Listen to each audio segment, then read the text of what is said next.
दोस्तों, इस दुनिया में कोई कितना भी चालाक क्यों ना हो, कोई कितना भी ताकतवर क्यों ना हो, कोई कितना भी पैसा क्यों ना कमा ले, लेकिन उसके गलत कर्म का हिसाब कभी माफ नहीं होता। आज नहीं तो कल, सुबह नहीं तो शाम, जिसका जैसा कर्म उसका वैसा ही फल।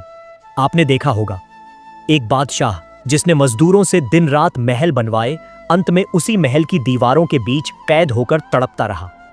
एक व्यापारी जिसने गरीबों का अनाज छीन लिया, अंत में अपने ही घर में रोटी को तरस गया। और एक साधारण किसान जिसने भूखे को एक रोटी खिला दी, वही आशीर्वाद उसके पूरे कुल की रक्षा कर गया। क्योंकि दोस्तों, भगवान के यहाँ देर है, अंधेर नहीं है। चाहे राजा हो या रंक, चाहे गरीब हो या अमीर, चाहे पापी हो या पुण्य करता, सबको कर्म का फल मिलता है। जैसा उसका कर्म वैसा ही उसका फल, लेकिन कर्म के हिसाब से कोई नहीं बच पाता। नमस्कार दोस्तों, सक्सेस माइंडसेट यूट्यूब चैनल में आपका स्वागत है। तो चलिए दोस्तों, दो इंसानों की कहानी से इस कर्म की खेल को और भी गहराई से समझते हैं। दोस्तों, ये कहानी है एक गांव की, जहां दो इंसान रहते थे। एक था रघु, गरीब मगर ईमानदार किसान। दूसरा था जगदीश, बड़ा जमींदार मगर घमंडी और निर्दयी। रघु दिन रात मेहनत करता, फिर भी 2 वक्त की रोटी जुटाने में मुश्किल होती। दूसरी ओर जगदीश दूसरों की जमीन हड़प कर उनकी मेहनत का फल लूटकर ऐश करता। गांव में लोग कहते, भगवान बड़ा अन्यायी है, मेहनती भूखा है और पापी सुखी है। लेकिन इंसान किस्मत से नहीं बल्कि अपने अच्छे कर्म से बड़ा होता है।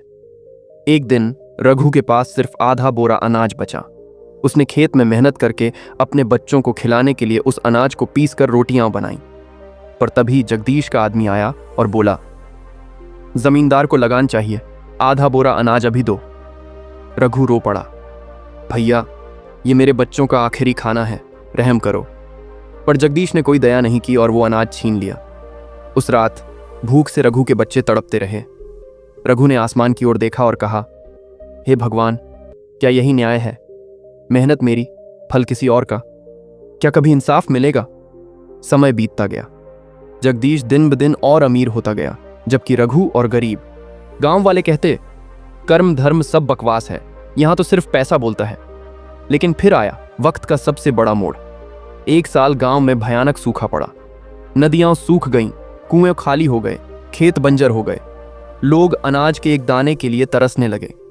जगदीश के पास अनाज के बड़े बड़े गोदाम थे। उसने सोचा, अब सब मेरे पैरों पर गिरेंगे। मैं दाना दूंगा तो दाम लूंगा, गांव की इज्जत अब मेरे सामने झुकेगी। पर हुआ उल्टा। गोदाम में अचानक आग लग गई। हवा इतनी तेज चली कि पूरे गोदाम पल भर में राख हो गए। जगदीश जमीन पर गिर पड़ा। हे भगवान, मैंने इतना जमा किया था, सब राख कैसे हो गया?